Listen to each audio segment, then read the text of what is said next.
So I want to talk about some technical things before we go any further. First of all, if you tried to play this game, you might notice it's in Japanese.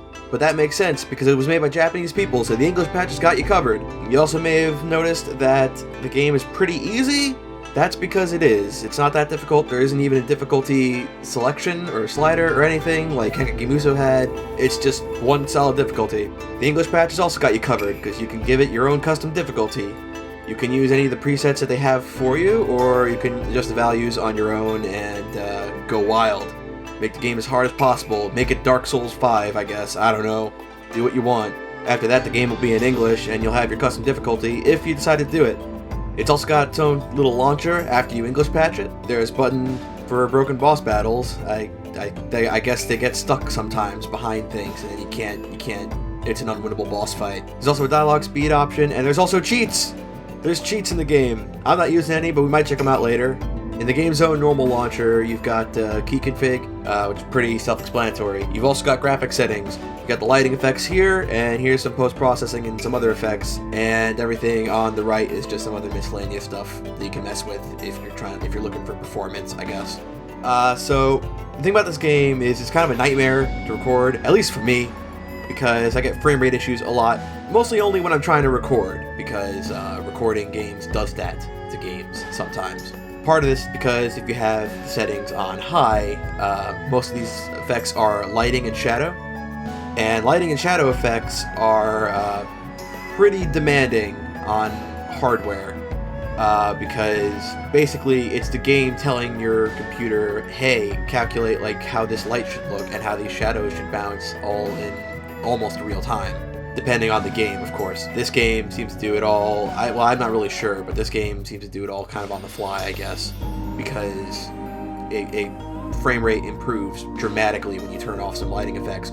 The problem with this is that this game, as far as its pretty factor, relies pretty heavily on lighting effects. When you turn the graphics settings, the presets down to like low, or very low, or medium, the game kind of loses something. It kind of loses a little bit of its aesthetic. The same thing if you try to turn off those lighting options, those checkboxes, without really knowing what each one does. The same thing will happen, and you'll lose a little something, graphically speaking. Basically, in this game, none of these lighting effects are wasted. Nothing is really unused. They used every part of the buffalo when they used this game, Akake Spa. Another thing is my computer, it's not really that old. It's only a couple years old, and I admit I didn't really use the latest and greatest parts, but it's decent. I think a part of it is optimization. You would think that like a doujin game, some doujin game, like whatever, it's like an Japanese indie game. This is fine, my computer can run this, but it's also all about optimization when it comes to this kind of thing. Because sometimes, depending on who's making it, some games are better at not so much cutting corners, but hiding cut corners, or making things happen in such a way behind the scenes that it puts a lot less stress on your hardware. Valve, over the years, has gotten really, really good at doing this. Other companies, maybe not so much. So like a lot of time, frame rate could be affected by things that are on screen, lighting, definitely. Also, it could be affected by maybe there's like something behind a wall that's being rendered when it doesn't need to be, or something off screen being rendered when it doesn't need to be. Just like things happening, off screen that don't really need to be rendered in real time, and they still are. Also, there's depth of field, which can kind of kill the frame rate just a little bit. I have it turned off because I'm not really fond of depth of field in a lot of games. It doesn't really look all that great to me.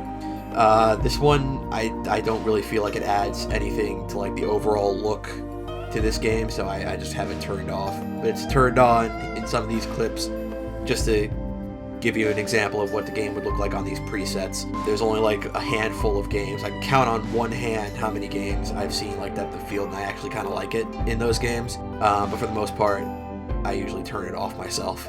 Anyway, those settings you saw before are the settings I'm using, the settings I'm going to keep using throughout the rest of this playthrough. So inevitably, at some points, the frame rate is gonna chug, and that's kind of shitty, but that's just kind of the way it is. There's not a whole lot I can do about it except making the game look like shit, and I kind of would rather not do that. But that's all the technical shit. Now that that's out of the way, we keep Touhouing. Yeah, anime.